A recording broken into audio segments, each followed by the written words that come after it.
ಯಾವ ನೀನೇನು ತಲೆ ಕೆರ್ಸ್ಕೊಳಕ್ಕೆ ಹೋಗ್ಬೇಡ. ಅನಾಥಾಶ್ರಮದಾಗ ನಿನ್ನಂಥವ್ರು ಜಗ್ಗಿ ಜನ ಇರ್ತಾರೆ, ಅವ್ರ ಜೊತೆ ಆರಾಮಾಗಿ ಮಾತಾಡ್ಕೊಂಡು ಇದ್ದು ಬಿಡೋದು ದಿನ. ಮತ್ತೆ ನೀನು ಮನೆಗೆ ಬರೋಕ್ಕೆ ಹೋಗ್ಬೇಡ. ನನಗೆ ಮೊಮ್ಮಕ್ಳು ನೆನಪಾದ್ರು ಮೊಮ್ಮಕ್ಳು ನೋಡಂಗಾಗೈತಿ ಅಂತಂದು ಹೇಳಿ ಅಲ್ಲೇ ಇರೋ. ನಾನು ಅಲ್ಲೇ ಬಂದು ಅವಾಗ ನೋಡ್ಕೊಂಡು ಬರ್ತಿರ್ತೀನಿ ನಾನು.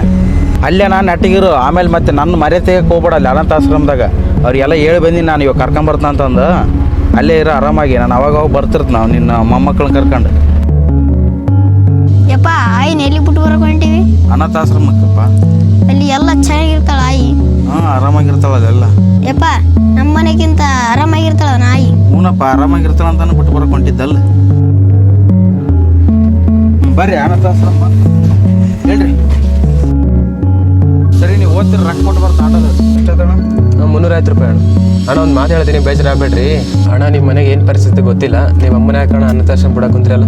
ನಿನಗೆ ಅವೆಲ್ಲ ಯಾಕಪ್ಪ? ಎಷ್ಟಾಯ್ತು ಹೇಳು? ಇಲ್ಲ ಅಣ್ಣ, ಸುಮ್ಮನೆ ಕೇಳಿದೆ. ನಿನಗೆ ಅವೆಲ್ಲ ಗೊತ್ತಾಗಲ್ಲ. ಯಾಕಂದ್ರೆ ನಮ್ಮ ಮನ್ಯಾಗ ನಾನು ಹೆಣ್ತಿದ್ದೆ, ನಮ್ಮೊಂದು ದಿನ ಜಗಳ. ಏನಣ್ಣ ಹೆಂಡತಿ ಮಾತು ಕೇಳ್ಬಿಟ್ಟು ಎತ್ತ ತಾಯಿನೇ ಬಿಟ್ಟು ಬರಕ್ಕೆ ಹೊಂಟಿದಲ್ಲ ನೀನು? ಏನು ಗೊತ್ತಿರೋಣ ನಮ್ಮ ಮನೆ ಪರಿಸ್ಥಿತಿ. ಅಲ್ಲಪ್ಪ ಆಯಿ ನಮ್ಮ ಜೊತೆ ಚಂದ ಇದ್ನಲ್ಲ, ಎದಕ್ಕೆ ಬಿಟ್ಟು ಬಂದಿ?